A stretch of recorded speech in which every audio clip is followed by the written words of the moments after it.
morning, this is Heather Hoffman, and today I'm showing you some Copic coloring on these flowers. I had a card I made several weeks ago, and I did some Copic coloring on some peonies. It was a new release, and I had a request to show how I did it, so I thought I'd make a video kind of sharing my process a little bit. So first of all, I have my Copic colors that I picked, and what I like to do is grab a little scrap of the same paper that I'm going to color on. When I kind of have a random color combination like this, and I just kind of start scribbling some of the colors and playing with them just to make sure that they blend well and look good. And as you can see, that gives a good floral effect, and I like those colors. The colors I'm using for this are Y23, which is my yellow, R11, which is my pink, YR04, which is my orange, and then R14, which is just kind of a pale red kind of color. And I'm starting off, at the very beginning, I'm just doing one petal at a time to kind of get my blend and figure out how I want to do it. I'm building from lightest to darkest. For me, I'm doing yellow to pink to orange to red, and then kind of blending back through the colors along the edge. This is just Neenah 80-pound cardstock. It's not like super fancy coloring cardstock. It will bleed a little bit if you get a lot of color on there like I'm doing. I wasn't too worried about that because it was sort of a watercolor effect I was going for, so that didn't bother me in the least. So again, as I'm going along, I'm just going to do one petal at a time. Each one of these petals I started and ended with the yellow and did some pink there in between.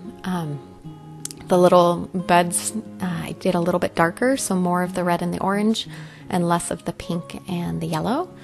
The larger buds I got a little more of the yellow and the pink in there just to blend it out. So slowly, you notice here I'm doing two petals at a time now that I've gotten a little more comfortable on kind of what I'm doing and what I want to do. I'm expanding out to make it go a little quicker. The entire coloring, the whole full speed video on this, it took me a total of about 12-13 minutes to make the entire card, including some splattering that I'll do at the end. So it really doesn't take that long to do this, depending on how large your image is. I've sped it up, of course, for the video so that you don't have to sit and watch slow coloring. For the green for the leaves, I have two shades of green, YG03 and YG25. They're not super different, but I started with the lighter color and kind of flick out from the center of the leaves and then blend in a little bit of the darker and then flick out again with the lighter. So I'm leaving a little bit of white at the end of the leaves. This will just add a little bit of a highlight effect to finish it off. Now I'm going to speed up the video a little here and finish coloring and let you watch and enjoy that.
Okay, now that I've finished the coloring, I'm going to add a little bit of gold splatter, show you my favorite way to do that.